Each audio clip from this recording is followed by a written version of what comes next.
Good morning from Bear Country, California. I'm Dr. Caroline Heldman, and here are your headlines, everything you need to know for the second week of June 2021. First up, H.R. 1, the For the People Act, is doomed to failure because of this gentleman, Joe Manchin. He is a senator from West Virginia. He identifies technically as a Democrat, but he's conservative enough, so I like to call him a Republican, because that's what you call someone who is siding with the Republican Party. So what is H.R. 1? And why is Joe Manchin standing in the way of it? Well, the For the People Act passed through the House of Representatives, and it's a voter registration and protection bill. It has automatic voter registration, same-day voter registration, protects early voting, vote by mail, and it makes voting a federal holiday. All of these sound like basic good things that you might need in a democracy, but no, we don't have these things. And in fact, the Republican Party in 43 states is attempting to suppress the vote right in time for the 2022 elections, which, even if you are a Republican, should horrify you, because voting is the basic bedrock of democracy.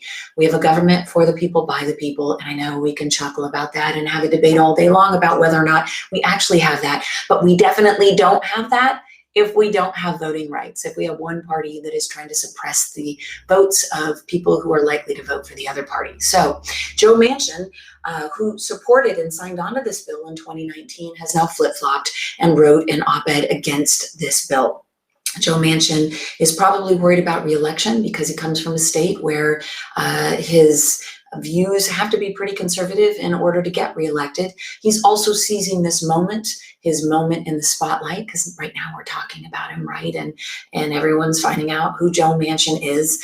And the reason why he has the power to really stand in the way of this is that he and Senator Kyrsten Sinema from Arizona, another Republican in Democratic clothing, say that they will not vote to eliminate the filibuster, which is what Democrats were relying on to get some of this major legislation passed. So where does that land us? That lands us with the big lie animating Republicans in the vast majority of states to suppress the vote right in time for the 2022 elections. They will likely be successful because the Democrats at the federal level do not have the power to step in and do something about it because of Joe Manchin and Kyrsten Sinema.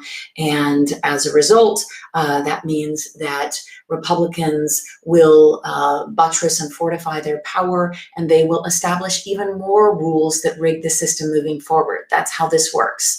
So it is a scary time for the health and longevity of our democracy.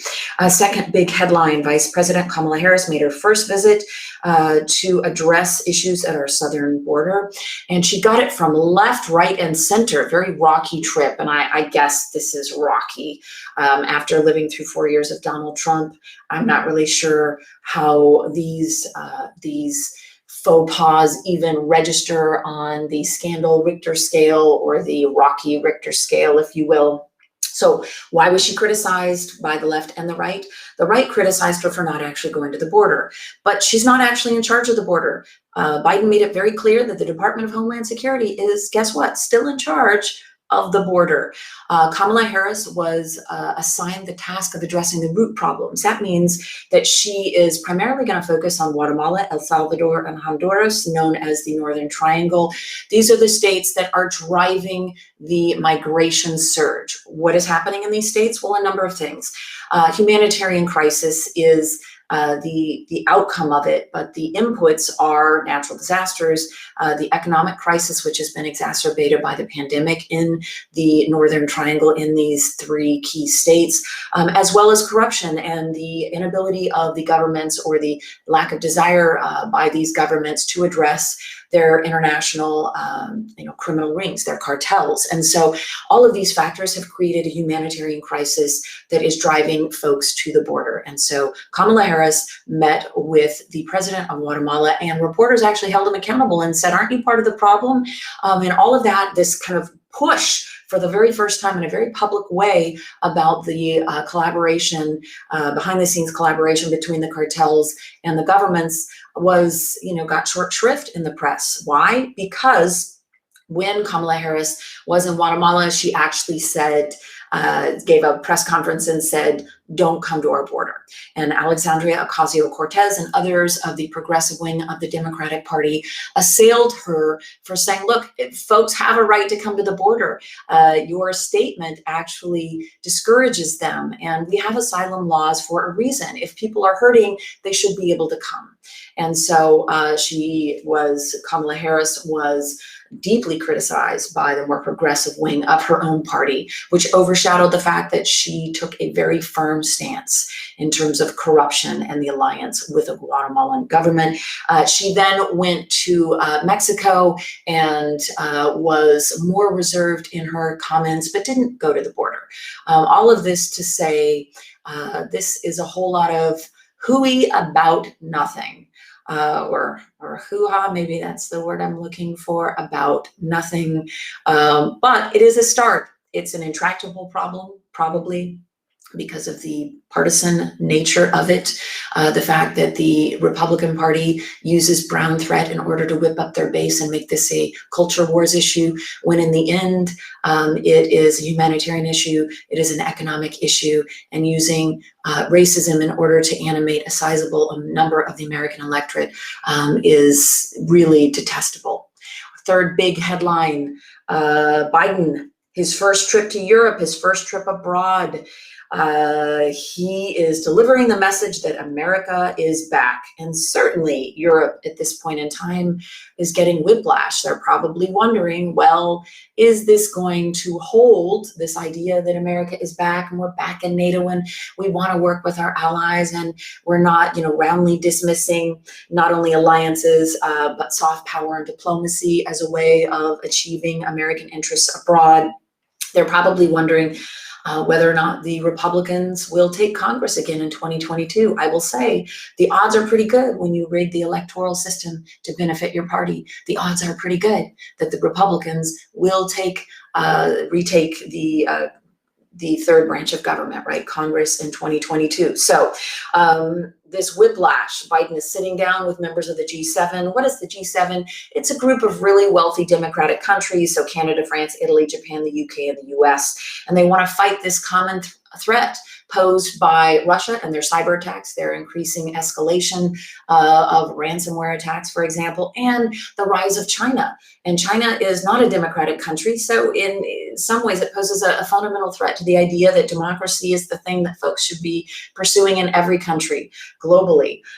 So Biden is going to meet with the G7. He sat down with the UK, and they said, yes, we're back in this. We're doing another transatlantic alliance, which is pretty symbolic, but important nonetheless. So how is Biden going to whip up this support?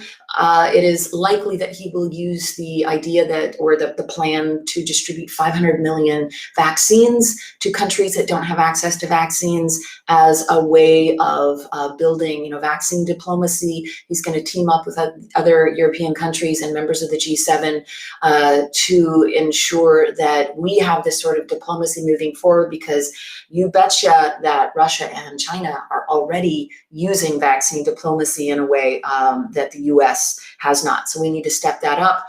We need to play nice. We need to say we're back in the game and make sure that we are moving as one against some of these pending and relatively new global threats. The fourth big headline, ProPublica did a jaw-dropping analysis of tax returns, and Congress is like now the little boy in Home Alone. You don't say that billionaires, the wealthiest Americans, are not paying their fair share of taxes. So Congress is now being forced, because the public knows this and has some hard data, is now being forced to reconsider the tax code on the wealthiest Americans. And I chuckle a little because Congress set up these tax loopholes in collaboration with the wealthiest Americans. So let's break this down. The ProPublica study found that in recent years, the median American household is about $70,000 annually, and they pay an average of 14% in federal taxes. The highest income tax rate of 37% on everyday Americans kicked in for couples earning $628,000 or more. Compare that to the wealthiest 25 Americans who paid only 3.4% in what we call true taxes.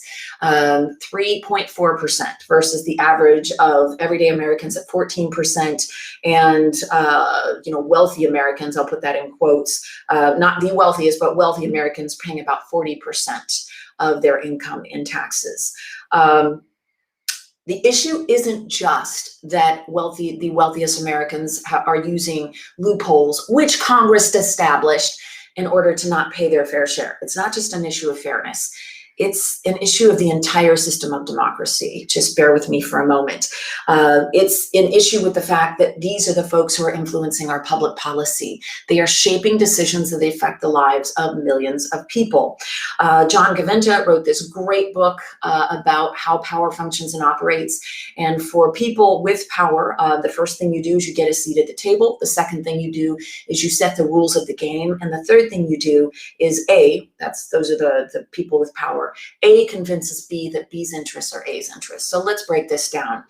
The wealthiest Americans got a seat at the table a long time ago, prior to the founding of our country. They then set the rules to benefit them. For example, the super wealthy. And then really intensely starting during the Reagan era, the wealthiest Americans convinced everyday working class Americans that their interests were aligned, that taxing corporations and taxing wealthy Americans wasn't a good thing to do, that government was the problem, that we needed to starve the beast. And that meant not having the wealthiest Americans pay their fair share of taxes. And who went along with this? Everyday working class Americans, Reagan Republicans, or Reagan Democrats as well. Like, he reached across the aisle in this manipulative campaign to convince everyday working class people that their interests were aligned with the super wealthy. So today we see the rules of the game rigged pretty thoroughly, whether it's environmental issues, health and safety, whether it's taxation, workplace, whether it's issues affecting the most marginalized Americans, so people of color, the working poor, migrant workers. The wealthy have rigged the system to benefit them in ways that go well beyond the tax code, which is a threat to this idea of our system of government for the people, by the people, when in fact what we have is the best democracy that money can buy. Last big happy news, the Keystone Pipeline is officially dead.